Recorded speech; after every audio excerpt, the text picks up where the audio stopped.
Assalamualaikum warahmatullahi wabarakatuh. Selamat malam, salam sejahtera bagi kita semua dimanapun sahabat SPM berada. Kembali lagi bersama gua Fajar Sidik di acara yang paling kece Seni Pasar Modal edisi 29 Mei 2021. Di edisi hari ini gua bakal menceritakan sedikit dua permasalahan besar ya, dua permasalahan besar yang mungkin sedikit mengusik perasaan ataupun naluri dari seorang investor gitu. Yang pertama itu adalah mengenai Sril dan yang kedua itu mengenai Telkom. Oke? So, kurang lebih 30 menit ke depan gue bakal nemenin lu semua ngebahas ini semua serta nanti ada sedikit review recap untuk di hari Senin, di hari perdagangan bursa terakhir di bulan Mei sebelum libur kembali. Oke, check it out. Pertama gue bakal ngebahas mengenai Sril. Di sini kalau lu ngetik kata Sril, maka akan muncul segala macam permasalahan serta profil-profil tentang Sril. Gua termasuk yang suka terhadap Sril ya, gitu. Bagi yang belum tahu, Sril itu kepanjangan dari PT Sri Rezeki Isman Tbk. Di mana perusahaan ini salah satunya itu bergerak di bidang yang dibilang apa ya? Lebih ke baju gitu, baju yang dipakai. Di mana kalau misalkan teman-teman ke Planet Surf ataupun baju-baju pegawai BUMN ataupun apa namanya soldiers di Amerika dan segala macam, nah itu berasal dari Israel gitu. Secara fundamental, lu bisa cari deh dari berapa tahun yang lalu pun, secara fundamental ini baik. Kenapa? Karena Israel, perusahaan ini berasal dari yang namanya perusahaan keluarga gitu. Artinya dia yang membesarkan perusahaan tersebut, artinya dari generasi ke generasi ya. Logikanya lu nggak bakal ngehancurin perusahaan yang udah dibangun oleh nenek moyang. Pasti punya fundamental yang kuat dulu sebelum akhirnya dia melanjutkan estafet ke penerus selanjutnya. Itu yang pertama, itu mindset yang pertama ya. Kita berpikir secara analogi dan logik lah gitu. Nah, yang kedua, setelah itu yang pertama, yang kedua, fundamentalnya baik, pabriknya pun jelas ada di daerah Solo sana. Gue pernah gue pernah mengunjungi ke lagi study tour waktu itu tahun 2010-an, mungkin 2010, 2011 apa 2008 gitu lupa pokoknya. Lalu juga beberapa kali lewat ke sana gitu, di mana secara perusahaan, fundamental serta culture ya, culture budayanya itu baik, culture pegawainya pada tahun tersebut, nggak tahu kalau tahun sekarang gitu. Budayanya baik gitu.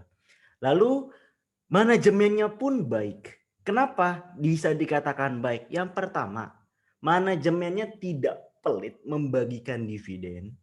Ya, dividen itu adalah bagi hasil yang diputuskan pada saat rapat umum pemegang saham. Apakah laba tersebut untuk ekspansi atau laba tersebut untuk yang namanya eh, bagi dividen atau bagi hasil kepada para pemegang saham. Nah, itu balik lagi. Nah, itu yang pertama.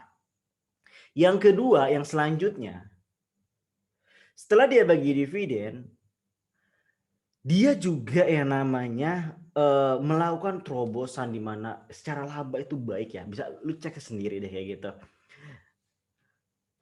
Dan sampai akhirnya di 2020 karena menurunnya daya jual beli masyarakat, Sril ingat loh, Sril memegang proyek kalau nggak salah, proyek dari APD di mana masker dan segala macamnya itu berasal dari Sril.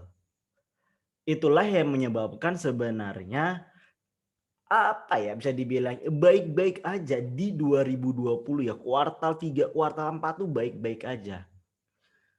Lalu walaupun ada sedikit masalah lingkungan karena anaknya nih, anak dari Sril yang bahan baku dari Sril itu sendiri adalah SWAT. SWAT itu SWAT itu Sri Wahana Adikarya kalau nggak salah ya, apa Sri apa gitu. Sorry kalau salah gitu. Pokoknya SWAT, kode emitennya SWAT, di mana dia mengolah limbah yang berasal dari Sril menjadi bahan baku, yang bahan baku tersebut dibalikin lagi ke Sril. Jadi benar-benar kayak reuse, recycle dan reuse, recycle lah gitu. Tetapi yang menjadi masalah pada tahun 2020 ya, 2020 SWAT terkena dampak dari yang namanya kasus isu lingkungan. Ini awal mulanya ya, sebelum COVID ya, 2019-2020. Itu kena isu terhadap lingkungan. Karena terkena isu terhadap lingkungan, akhirnya secara langsung dan tidak langsung, karena ini berhubungan dengan mamanya, maka Sril pun terkena dampak yang akhirnya mengalami penurunan. Walaupun nggak terlalu signifikan sebenarnya, tapi price action akibat yang namanya isu, bukan fundamental. Nah, setelah itu sudah tuh mengalami penurunan, tidak ada kabar, tidak ada hujan, jebret di 2021 ini adalah yang namanya Sril mengalami atau yang disebut sebagai PKPU. PKPU itu apa? PKPU itu adalah kepanjangan dari penundaan kewajiban pembayaran utang Sril. Yang dimana ini press release resminya setelah keterbukaan informasi bahwa si pemilik perusahaan atau manajemen perusahaan tidak mau membayarkan aset, istilahnya menjual asetnya itu tidak mau untuk membayar hutang, di mana hutang tersebut disebabkan oleh anak usahanya gitu. Jadi yang bermasalah itu bukan Srilnya, tapi anak usaha Sril. Nah kayak gitu. Dan Sril ya lepas tanggung jawab lah. Ayo kita bakal hukum gitu. Bukan karena A tapi karena B dan segala macamnya. Itu kasus hukum. Oke, kita nggak bisa masuk ke domain itu. Cuma yang menjadi pertanyaan adalah ini kita berpikir sedikit konspirasi ya. Apakah PKPU Sril itu disengaja? Disengaja dalam arti apa? Kalau lu lihat track record Sril dari tahun ke tahun itu harganya mentok di 270, 280, nggak jauh dari situ. Untuk menaikkan itu perlu yang namanya jumlah barang yang banyak nih. Butuh kualitas atau butuh kuantitas yang banyak dari one person atau one groups. Sedangkan para investor retail banyak kepala, banyak otak yang udah masuk di sana. Butuh barang nih. Gimana caranya? Ngebuat hopeless. Jatuh kan harga. Diambil. Buat apa? Buat pengerek kalau udah siap jebret naik ke atas. Itu teori konspirasi yang menurut gua sampai detik ini masih make sense. Kalau lu nggak percaya coba lu nonton film rekomendasi tentang investor. Mungkin di next minggu depan lah, next week ya. Gue bakal ngebahas review film-film investor. Salah satunya bisa lu nonton Margin Call, Warren Buffett dan lain sebagainya. Itu banyak banget film-film investor yang wajib. Kenapa? Karena pasti ada konspirasi di balik itu. Kenapa? Karena ini perusahaan besar yang udah berdiri puluhan tahun dan ini perusahaan nenek moyang gitu loh. Jadi pasti gak semudah itu untuk harga saham jatuh terus gimana dong gitu. Itu kalau misalkan kita bicara masalah teori konspirasi ya bagi yang tertarik. Tapi kalau kita bicara secara real, secara logik, suspend adalah salah satu resiko saham yang harus ditanggung oleh para pemilik modal yang menanamkan uangnya pada emiten atau perusahaan tersebut. Suspend saham merupakan salah satu aksi yang mungkin benar-benar dihindari oleh para investor. Kenapa? Kalau kita bicara mengenai stop loss, cut loss, itu bisa aja yang namanya hilang kan. Istilahnya misalkan stop loss, cut loss 5%. Ya udah, kita masih ada sisa 95% dari modal kita yang kita tanamkan di sana. Benar nggak? Tetapi kalau kita bicara mengenai suspend, maka bukan 5% tapi 100% uang kita yang kita tanamkan di sana itu hilang. Dianggap hilang. Hingga keputusan dari PKPU itu seperti apa. Apakah dimenangkan atau enggak. Walaupun gue percaya pasti dimenangkan oleh dari Sril ya. Gue percaya. Ingat perusahaan besar itu nggak mudah untuk digoyangkan gitu. Nah, karena yang namanya suspend itu sangat berdampak terhadap hal tersebut yang namanya 100% lu modal tuh hilang. Makanya itu yang ditakutkan oleh investor. Ya akhirnya banyak pada lari di sana. Dan sebenarnya jika perusahaan tersebut tidak jelas, produknya nggak jelas, ya itu bakal oke lah gitu loh, oke bakal dagdikdukser ya. Tapi gue percaya gitu, sampai detik ini pun gue percaya gitu. Bukan karena gue di endorse, bukan. Karena gue percaya dengan yang namanya lini bisnis serta prospeknya. Nggak ada yang menyainginya. Lihat aja, yang disuspend kan bukan hanya Sril loh. Study case yang mirip deh. Study case yang mirip itu adalah Aisyah. Di beberapa tahun yang lalu. Gue juga pecinta Aisyah beberapa tahun yang lalu. Dan sampai detik ini pun pecinta Aisyah. Walaupun gue belum menentukan momen masuk gitu. Aisyah pun sama dari mulai awalnya itu adalah manajemennya ya, kesalahan dari tata kelola manajemen yang mengakibatkan menjadi kisruh dan akhirnya disuspend dari harga 2.000 hingga turun signifikan beberapa kali ARB, di mana ARB waktu itu bukan 7% tapi 25% atau 20%-an. Nah, akibat itu turun tuh, disuspend dalam jangka waktu yang lama dan ada grupnya. Ingat, ada grup tentang perusahaan istilahnya grup investor yang terkena suspend dari Aisyah gitu, yang mengikuti pengadilan dan sebagainya macamnya. Yang akhirnya setelah suspend itu dicabut, naik tuh harga sahamnya walaupun belum signifikan ya, tapi percayalah bahwa kinerja manajemen atau kita membeli perusahaan atau lini bisnisnya, nanti harga itu akan tercermin pelan dan pasti itu. Jadi untuk para investor Sril, ini balik lagi ke lu. Lu percaya dengan teori konspirasi gua atau enggak? Kalau lu percaya teori konspirasi gua, ya udah duduk manis, santai aja. Tinggal ngelihat dari hasil pengadilan. Kalau lu nggak percaya teori konspirasi gua, lu harap-harap cemas, lu menantikan yang namanya info resmi dari bursa kapan PKPU. PKPU itu kalau nggak salah sekitar 12 Juni atau 18 Juni dicabut ya. Hasilnya keluar. Nah, dari situ bisa lu menentukan langkah selanjutnya apakah cut loss ataupun lain sebagainya gitu. Karena yang pasti akan ARB kalau misalkan setelah dibuka suspendnya.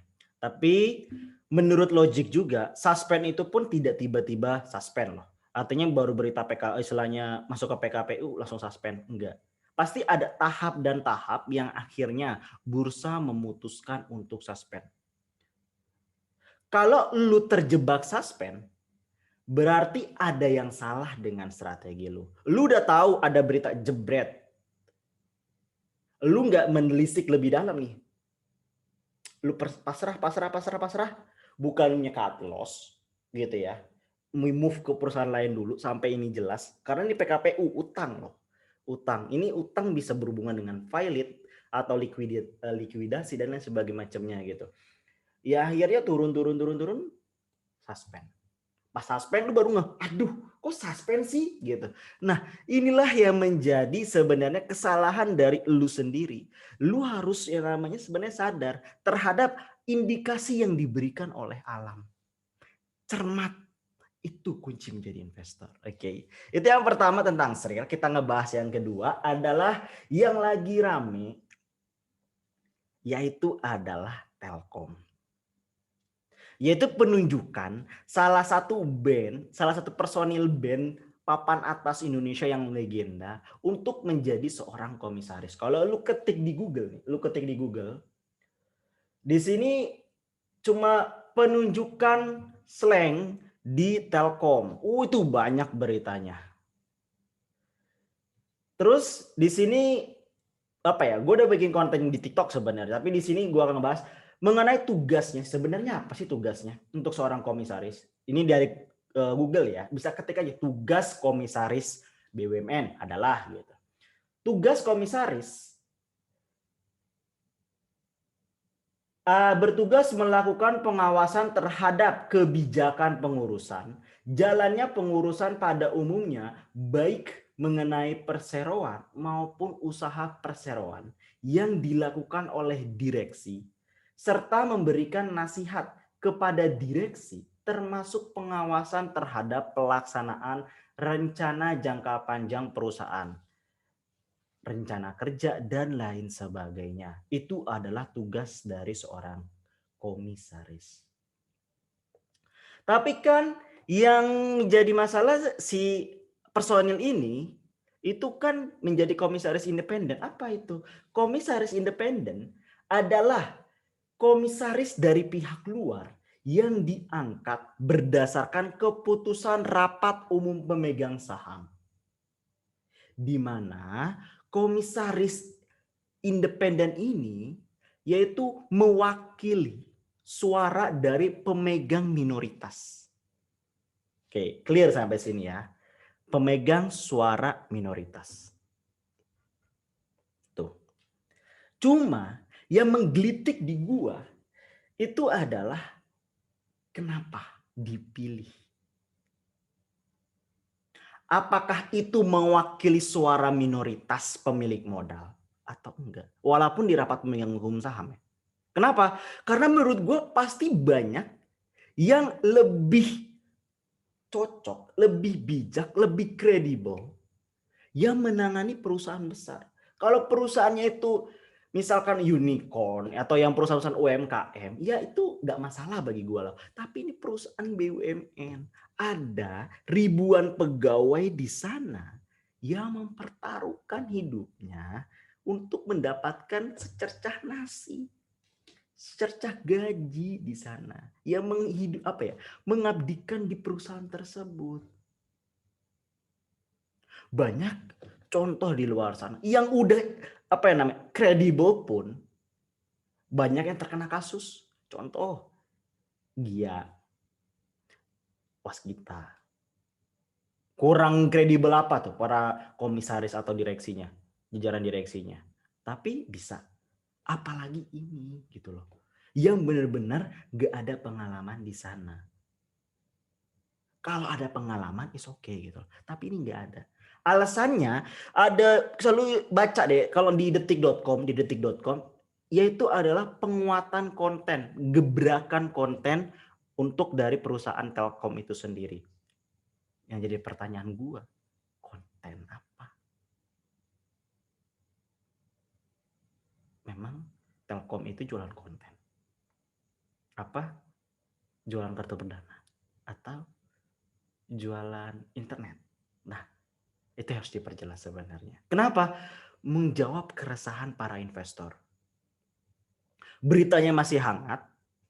Di hari Jumat berita itu keluar kalau nggak salah sekitar hari Jumat ya. Hari Jumat itu turun untuk Telkom dan kita lihat di hari Senin. Apakah aksi pasar itu positif terhadap berita tersebut atau negatif? Gua harap sih positif karena ini berasal dari anak muda, mungkin terinspirasi dari yang namanya Ibu Susi Pujiastuti gitu. Yang memberikan gebrakan-gebrakan sebagai Kementerian Laut waktu itu. Nah, mungkin terinspirasi dari sana gitu. Ya harapannya memang benar gitu, bisa memberikan yang namanya positif. Tapi kan investor itu realistis ya. Investor itu realistis. Ada yang bahkan udah S2, S3, profesor. atau S1 ataupun doktor gitu, atau dokter sekalipun, atau spesialis itu, ataupun dengan segala macam bidang pendidikannya gitu. Pasti mereka berpikir realistis. Modal gua harus gua titipin ke manajemen yang benar nih. Manajemen yang baik nih. Apakah ini manajemen yang baik? Itu pasti akan berpikir realistis dari investor itu sendiri. Jadi akan kita lihat hari Senin, itu akan selalu kita lihat aksi pasar. Apakah positif menanggapi berita tersebut dari Telkom ataukah negatif? We will see. Oke, itu sedikit apa ya, gundah gulana gua ya tentang Sriel dan Telkom. Selanjutnya yang bakal menarik itu adalah review buat besok IHSG, bisa dilihat di sini. IHSG ini polanya adalah, bisa dilihat ini polanya, pola di sini adalah pola biasa, sebenarnya pola biasa, di mana di sini adalah bentuk hammer, jadi adalah pola pembalikan arah, jadi kecenderungannya mayoritasnya bahwa IHSG akan mengalami merah pada esok harinya gitu kecenderungannya. Tapi karena besok itu adalah hari terakhir di hari bulan Mei serta besoknya libur, akan selalu jadi menarik perdagangannya dan anomali tersendiri gitu. We will see. Lalu di sini ada emiten-emiten yang menarik, ada INKP. Ini menurut dari review dari research Philip ya. Kita pilih dua emiten mungkin, INKP, short term bearish, medium term bearish, trade buy 8.400, target price 8.900, target price 2 91950, stop loss 8.050. Oke, kita masukin INKP.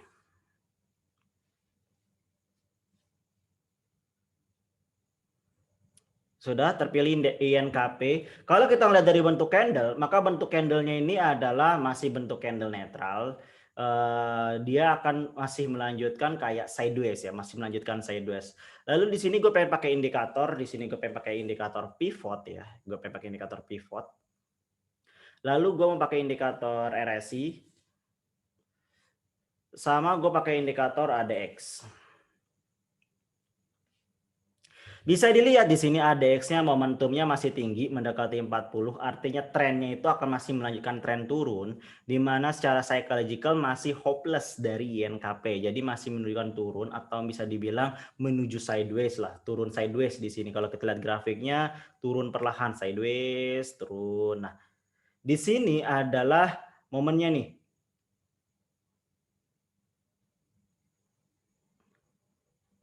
Ini adalah yang terbentuk adalah pola kontinuitas nih, pola kontinuitas yang terbentuk.